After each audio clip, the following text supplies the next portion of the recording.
This week, a brand new model from Honda, the relatively recently released Honda ZRV.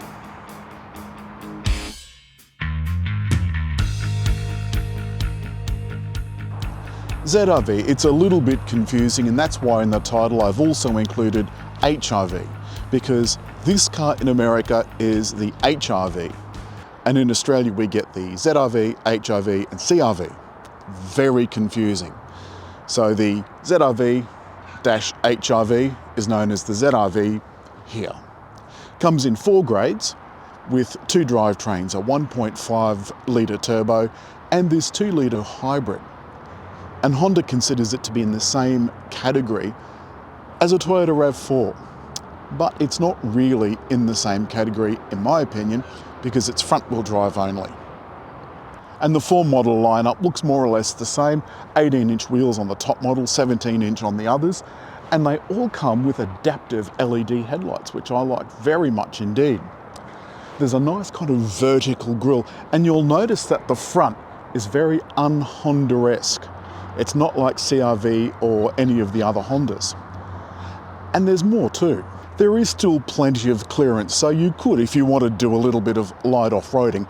I'm not quite sure that a front-wheel drive car off-road is going to do very well for you, but it's there anyway. And this nice kind of metallic reddy browny colour, I think is probably my favourite colour. Though in Australian conditions, we're probably better off with a white car. Then there's the shape. It's nice and flat down the side. There's just a couple of little undulations.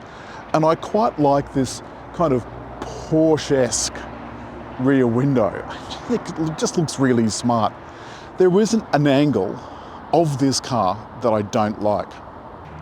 Even from the back, it looks really smart. And of course, all of the lighting is LED. And these look really smart at night. They've got those progressive indicators, but only at the front. There is an electric tailgate on this top model, and you can alter the height of it by pressing and holding this button when you get to the height that you want. And the other button is a lock and walk away, or walk away and lock. Not sure that I'd trust it. The other thing to keep in mind is that this hybrid model does not have a spare tyre. It's only got a repair kit, which is, as you know, not one of my favourite things, but pretty much all EVs and hybrids are the same. There is plenty of room in the back, and the seats go down 60/40. There's a nice level loading lip and dual exhausts. And there's one thing about being inside, and that is there is so much room back here. This is really, really spacious. Not only are the doors easy to get in, but there's tons of space once you are in the car. Even with the front seat right back, there's still tons of space. And this seat's set for me to drive, and there's still tons of space. There's 2 USB-Cs and a couple of outlets. And most of the range has genuine fake artificial leather upholstery. And the good thing about this, unlike the smaller cousin, is that this is a proper 5-seat version. So if you want to have someone sit in the back, you just lift the headrests up a bit. Otherwise, they're down out of the driver's way. There's been a big difference inside too with this new model. I haven't bothered with the ridiculous frippery of a sunroof, which I really like because frankly, I'd option it out anyway. There's the floating tablet. This is their latest system. And of course, it includes, as I said, wireless CarPlay. If you've got Android Auto, you still have to hook up to USB. Apart from the 2 USBs in the back, there's another USB-C in the front and a USB-A. And the USB-Cs are all high-speed charging, which we really like. The one noticeable absence though here is there's no heads-up display. And I would think in a car in the mid-50s, I would expect a heads-up display. Nonetheless, the dash is almost completely digital. Air conditioning controls are nice and simple. There's dual zone and a sync button, and you don't have to go into a menu for that, but you do have to go into a menu for everything else, including things like radio and so forth, which I find really annoying. And I think there's enough room along here if you wanted to put some one-touch buttons so that you could program those for anything that you like. While we're on the subject of the dashboard though, this neat kind of honeycomb arrangement, that's straight from a Civic. Then we go down onto the dash where the top two models have a wireless charger, and you'll notice this very odd looking gear selector thing that is only for this hybrid. It's got a park button and a drive button and a neutral button, but reverse is a pullback kind of button. The drive mode button though is simple. It's economy, normal, sport. And I do like the fact that I can keep an eye on where my power's going and also how full the battery is and so forth. If I just go home here, I can bring the flow meter up and that shows just what the battery is doing. So at the moment, the battery is powering the air conditioning, which I've had on because although it's only 23 degrees, cars get really hot inside. When I got into this car, it was lovely and cool.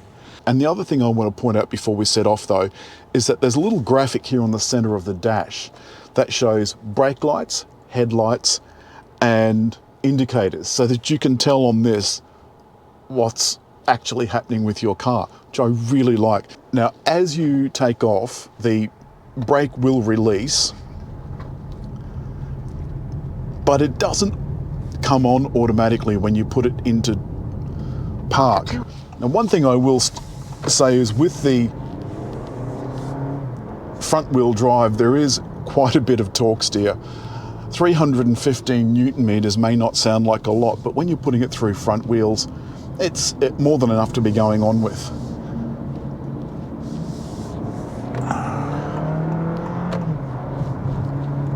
Now, in one of my previous videos, I did say that the CVT still had that elastic band feel, and so it does.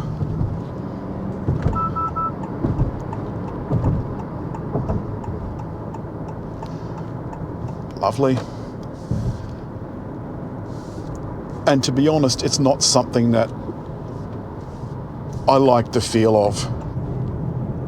There is, of course, lane steering and lane centering, and I will say that the active cruise control on this is particularly good. It is really, really good. There is a little bit of cabin noise that I wouldn't expect. Maybe it's the tyres, I don't know. But it's not a terribly well-maintained road, and the ride is lovely. And that's the one thing that I felt this week, is the ride and handling in this is vastly superior to the HRV. While we've stopped, I want to talk a little bit about the Bose speakers which this top model has. And the sound is, it's okay. It's not brilliant, it's okay. The steering wheel buttons are lovely and easy to work out. There's speed limiter and cruise control, and you can set the distance from the car in front by pressing this button. It's all very easy to work. The AEB too, the automatic emergency braking, it is fairly sophisticated, as most of the new ones are, and it shows pedestrians and vehicles and animals and bikes and all sorts of stuff. There doesn't seem to be much of a limit on what it can do for you. In most cases, this is what the ZRV is going to be used for. Short city runs. That was it telling me that my blind spot could see a car in the other lane. And it's something that really annoys me about blind spot monitor, is that it's not smart enough to know that everybody is turning a corner. All of the active and passive safety gear is configurable by the user, and you can turn things on and off as you like them. So I've got the smart cruise control active and the steering active. Once you do that, you can see that at the side it has the other cars around you showing up in the style of Tesla, which I like very much. And the green lines, if there's a bend in the road, the green lines bend as well. So to wrap up, this is Honda's newest version. It's Honda's newest car, and it's their first completely brand new model range in 20 years. It completes the SUV lineup of HRV, ZRV and CRV. That's all this week from Gay Carboys and Honda's ZRV. I really like this car a lot. The question that the buyer will ask themselves is it worth the money? As always, hit like, leave a comment and just over there to subscribe.